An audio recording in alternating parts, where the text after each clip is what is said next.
The Grand Guignol was a former chapel that was converted into a theater in Paris that opened in 1897 and closed in 1962. The Grand Guignol is often translated as Theater of the Great Puppet. It specialized in short horror plays known for their realistic and graphic depictions of violence, torture, and the macabre. Some people consider this the beginning of the splatter film genre, the first appearance of gore or the realistic mutilation of the human body in cinema is D.W. Griffith's silent film from 1916 called Intolerance. It was an anthology and had things like decapitations and a scene in which a spear is slowly driven through a soldier's stomach as blood pours out from the wound.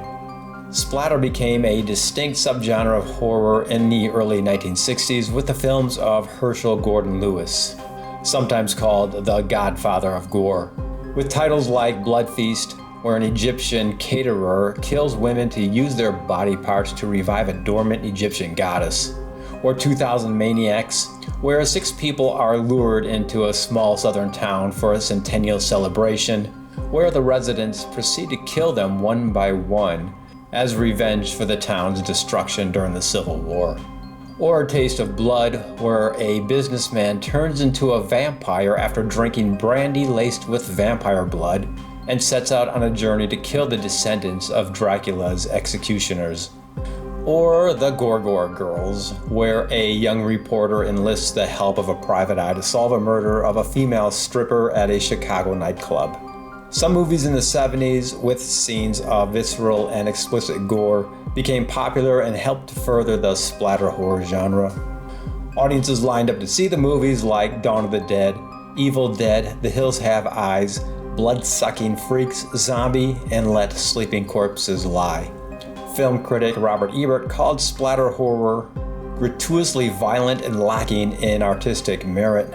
And he seemed to really dislike films like The Texas Chainsaw Massacre, I Spit on Your Grave, Hellraiser, and other very influential fan favorite movies in the horror genre. The splatter term was popularized by John McCarty's 1981 book about splatter movies, titled Breaking the Last Taboo, a critical survey of the wildly demented subgenre of the horror film that is changing the face of film realism forever. McCarty places the splatter film within a larger context of film history and broader cultural trends, suggesting its reemergence was significant for the evolution of film realism. Then came SplatterPunk. The term was coined in 1986 by David Scow at the World Fantasy Convention as a humorous label for new aggressive style of horror fiction that pushed boundaries with graphic violence and shock.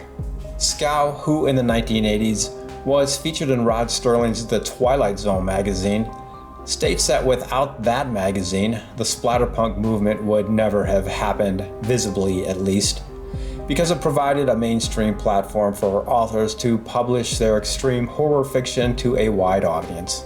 Michael Shea's 1980 short story, The Autopsy, has been described as a proto-splatterpunk story. It's about a dying pathologist who performs autopsies on minors, one of whom appears to have been involved in the explosion that killed the others. And there really is no single first splatterpunk movie.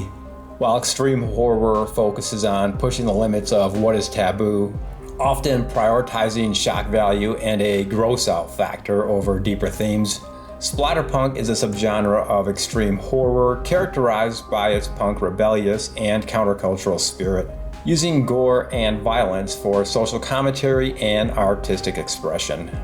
Splatterpunk has been described as a reaction against the perceived stuffiness of traditional horror, with some people saying that it's about bringing horror back to its visceral, primal roots.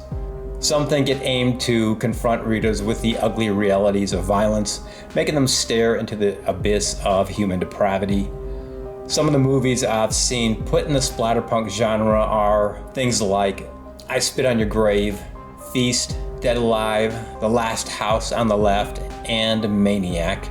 I've noticed that a lot of these movies put in the splatterpunk category seem to be mostly based on violence and gore with almost no social commentary. So I would put most of these films into the extreme horror category. Splatterpunk also provoked controversy among horror writers.